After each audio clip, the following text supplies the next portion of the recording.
wabarakatuh. Perkenalkan, nama saya Putri Kolila dari Prodi Pendidikan Sejarah Universitas Riau Angkatan 2021. Adapun tujuan saya untuk membuat video ini untuk memenuhi mata kuliah media pembelajaran sejarah dengan dosen pengampu Bapak Sentri Fernanta MPD, yang mana saya mengambil judul tentang perkembangan politik pada masa demokrasi liberal, karena bertujuan untuk membuka wawasan Anda sekalian mengenai tentang demokrasi liberal.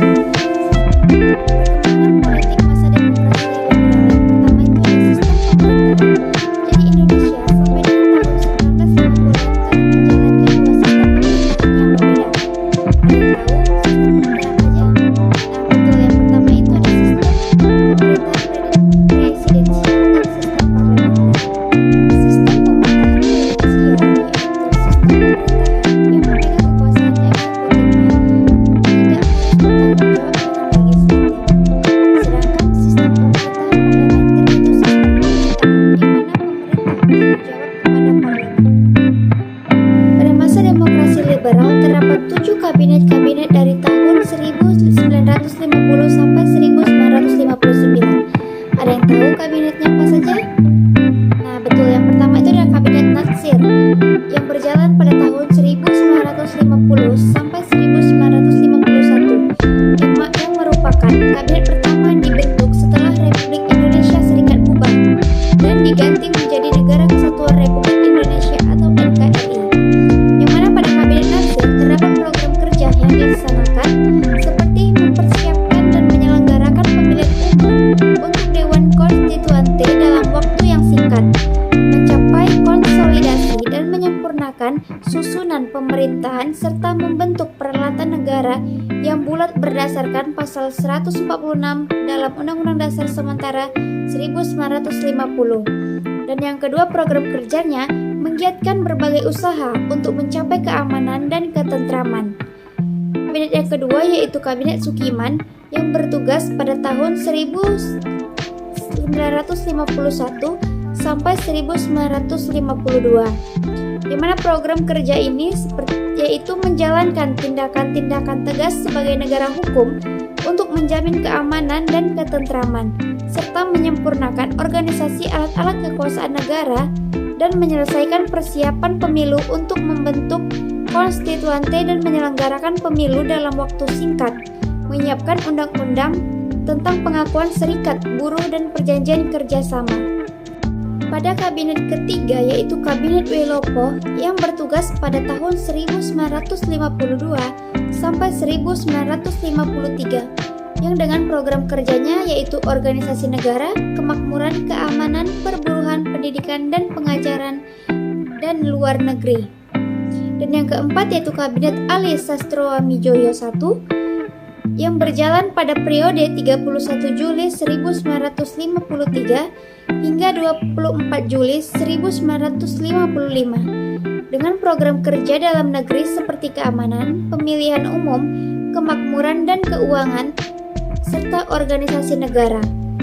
Dan yang kelima ada Kabinet Burhanuddin Harahap yang bertugas pada 12 Agustus 1955 sampai 3 Maret 1956 dengan program kerja mengembalikan kewibawaan moral pemerintahan, contohnya kepercayaan angkatan darat dan masyarakat kepada pemerintah, melaksanakan pemilu menurut rencana yang sudah ditetapkan dan menyelenggarakan terbentuknya parlemen yang baru, serta memberantas korupsi.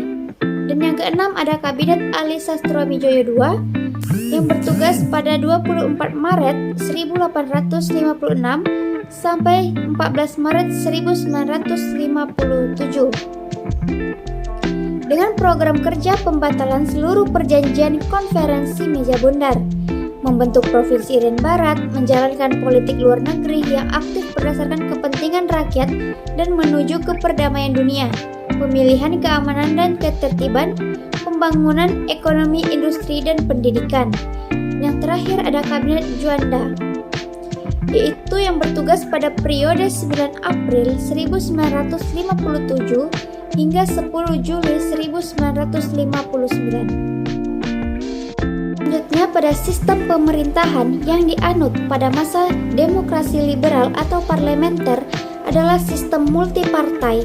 Muhammad Hatta menyebutkan bahwa pembentukan partai politik ini bertujuan untuk memudahkan pengukuran kekuatan perjuangan dan untuk memudahkan meminta pertanggungjawaban kepada pemimpin-pemimpin barisan perjuangan.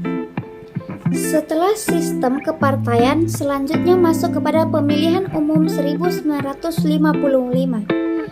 Pemilihan umum 1955 itu merupakan tonggak demokrasi pertama di Indonesia. Pelaksanaan pemilihan umum 1959 bertujuan untuk memilih wakil rakyat yang akan duduk dalam parlemen dan dewan konstituante. Pemilihan umum juga dilaksanakan dengan 2 tahap. Yang pertama itu ada untuk memilih anggota parlemen yang dilaksanakan pada 29 September 1955. Tahap yang kedua untuk memilih anggota Dewan Konstituante atau Badan Pembuat Undang-Undang Dasar yang dilaksanakan pada 15 Desember 1955, yang mana untuk menggantikan Undang-Undang Dasar sementara 1950. Dalam sidang Dewan Konstituante muncul 3 usulan dasar negara yang diusung oleh partai-partai. Yang pertama, Dasar Negara Pancasila diusung oleh PNI, PKRI, Permai, dan Perkindo.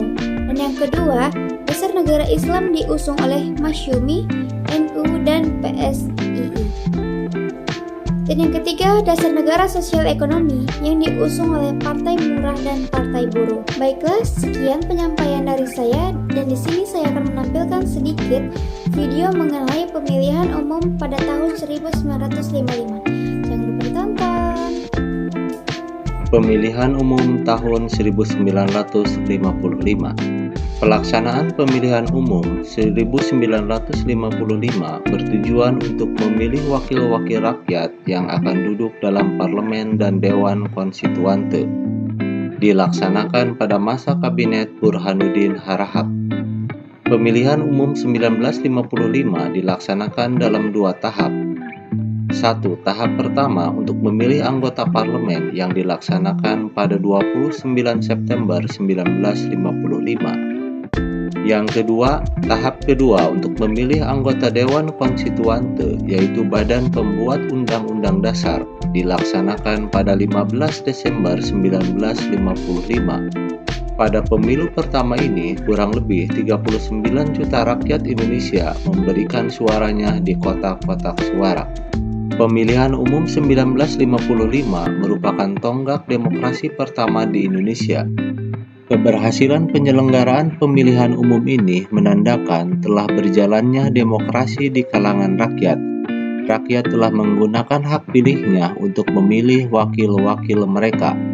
Banyak kalangan yang menilai bahwa pemilihan umum 1955 merupakan pemilu yang paling demokratis yang dilaksanakan di Indonesia. Pemilihan umum untuk anggota DPR yang dilaksanakan pada tanggal 29 September 1955, hasilnya diumumkan pada 1 Maret 1956. Urutan perolehan suara terbanyak adalah PNI, Masyumi, Nahdlatul Ulama, dan PKI. 4 perolehan suara terbanyak memperoleh kursi sebagai berikut: PNI 57 kursi, Masyumi 57 kursi, Nahdlatul Ulama 45 kursi, dan PKI 39 kursi. Pemilihan umum 1955 selain memilih anggota DPR juga memilih anggota Dewan Konstituante. Pemilihan umum anggota Dewan Konstituante dilaksanakan pada 15 Desember 1955. Dewan Konstituante bertugas untuk membuat undang-undang dasar yang tetap untuk menggantikan Undang-Undang Dasar sementara 1950.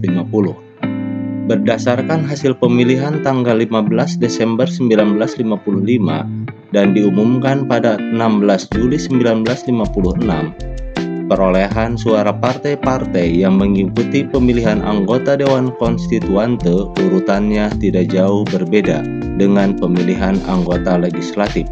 4 besar partainya adalah PNI, NU, dan PKI. Dengan komposisi PNI 119 kursi, Masyumi 112 kursi, Nahdlatul Ulama 91 kursi, dan PKI 80 kursi.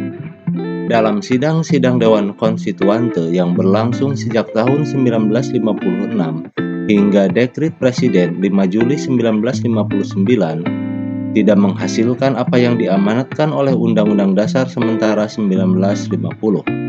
Pembahasan mengenai dasar negara mengalami banyak kesulitan karena adanya konflik ideologis antar partai.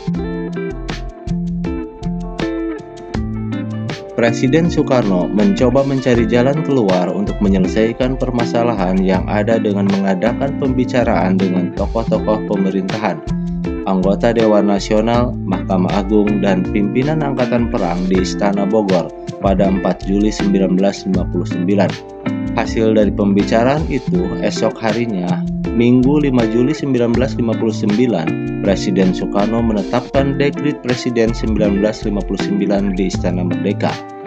Isi pokok dari Dekrit Presiden tersebut adalah membubarkan Dewan Konstituante, menyatakan berlakunya kembali UUD 1945, dan menyatakan tidak berlakunya UUDS sementara 1950. Dekrit juga menyebutkan akan dibentuknya Majelis Permusyawaratan Rakyat Sementara (MPRS) dan Dewan Pertimbangan Agung Sementara (DPAS) dalam waktu sesingkat-singkatnya.